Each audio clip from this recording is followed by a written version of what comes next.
The devil had a meeting with his senior staff some time ago, and he expressed his frustration with their progress, or lack of progress, on gathering souls for hell.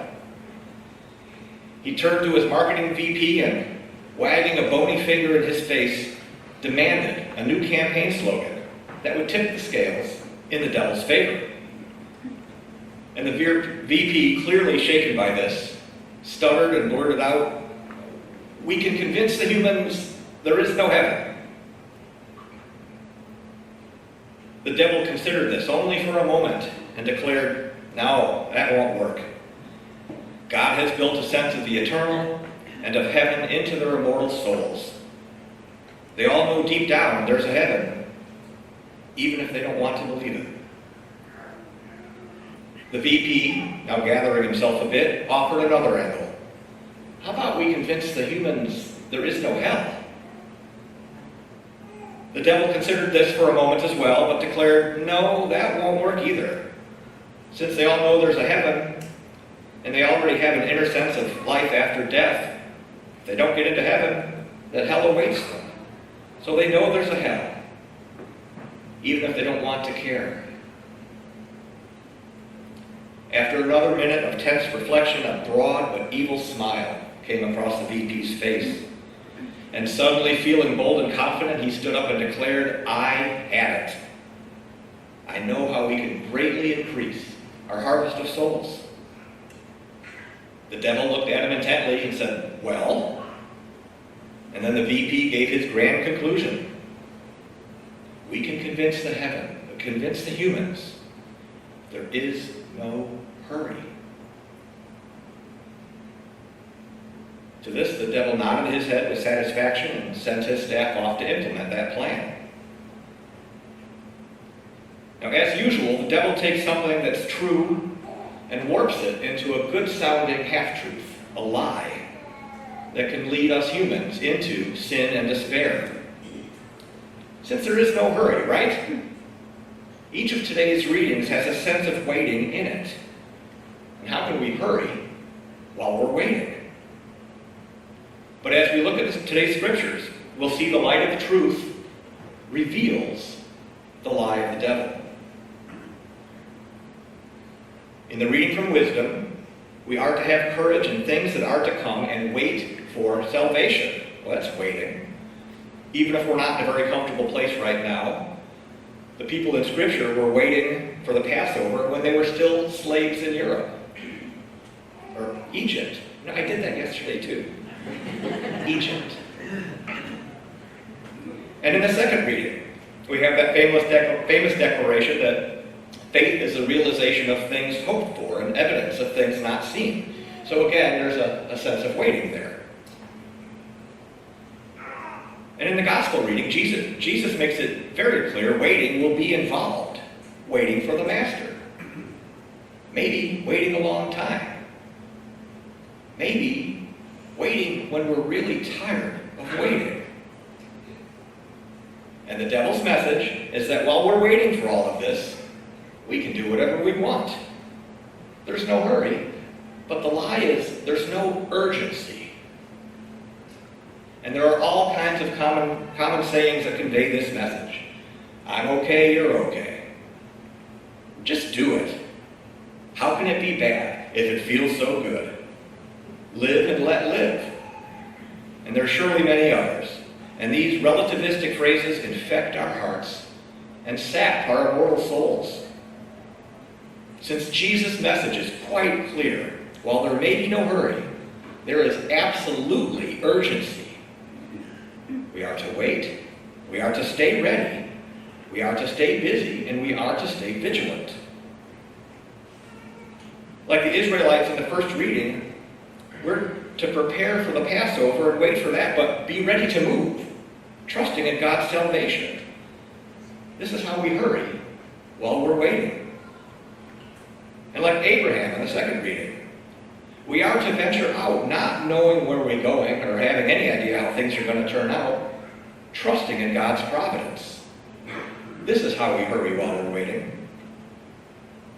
And like the blessed servants in the gospel reading, we're to do the right thing even in the master's absence. trusting in his return. This is how we hurry while we're waiting.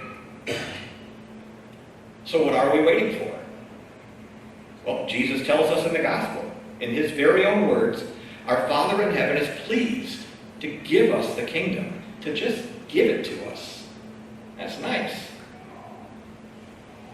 But Jesus starts off that wonderful promise with some curious words. Do not be afraid any longer. Did you catch that? Don't be afraid any longer. Are we afraid of something? Does Jesus know what he's talking about? Of course he does. So we must be afraid of something, since in the verses that follow in the gospel, Jesus walks us through several typical fears that we might be experiencing. And I know these ring true in my life, and perhaps they ring true in yours as well. He hits on the fear of not having enough. And enough money is the obvious connection for me. What if inflation keeps raging? What if gas prices keep going up? What if my investments aren't enough to support me through my retirement years? But it could be anything that we cling to if we're afraid of not having enough. It could be anything that we covet or desire.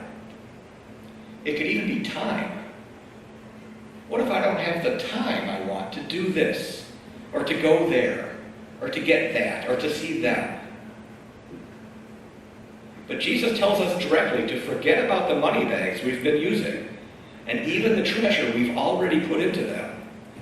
All the stuff we think is important, though it has significance in our lives, Jesus wants us to set that aside and look to him for fulfillment. While we're waiting, Jesus urgently wants us to urgently want what only he can offer. And the parable Jesus shares should give us an absolute sense of urgency to action while we're waiting. Since let's say we've been waiting a long time for God to act in our lives, we're just not sure he's going to come through. Maybe we're afraid God has forgotten about us. Or maybe we're afraid we're just not good enough for God to take care of.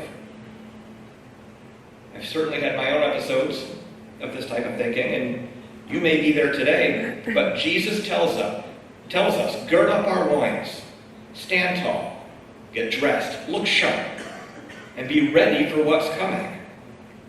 And that the Father in heaven is pleased to give us the kingdom. Or let's say we're frustrated with God's apparent inattention to what's going on in the world out there today, and we just don't understand why he tolerates all this craziness. We're afraid God has left us. But Jesus tells us to light our lamps. This so we can see in this darkness. And that our Father in heaven is pleased to give us the kingdom. Or maybe we think that God has given us too much to handle. Issues with the kids and the grandkids. Issues with our health and suffering. Issues with our loved ones. It's just too much to bear. And we think God just doesn't care. But Jesus tells us to bear up under our burdens, and still treat others with dignity and respect, acting justly, staying vigilant, being faithful and prudent, and that our Father in heaven is pleased to give us the kingdom. Please don't get me wrong. I know that fear is real. It's part of the human package we've each been given. But fear can be managed in the light of Christ, and it can be seen for what it is, false flags, not a threat, a cross to bear. And please also know I'm not making light of any fear that you may be struggling with today. Fear is a real thing, and this takes practice. But I am convinced fear does not have the final word. Remember Jesus' words. He says, "Do not be afraid any longer." So this week, let's each take a little time to consider a fear that we wrestle with. What would Jesus say about it? And how can we approach that fear in light of today's gospel? What's another way for us to look at it? And remember that our Father in heaven is pleased to give us the kingdom. As our Father in heaven is pleased to give us a kingdom, he's also pleased to give us this table and this sacrifice, where heaven and earth meet, where we become one with Jesus, and thus fortified, while we're waiting for God, we can urgently be about the Master's business until he returns. So let's stay busy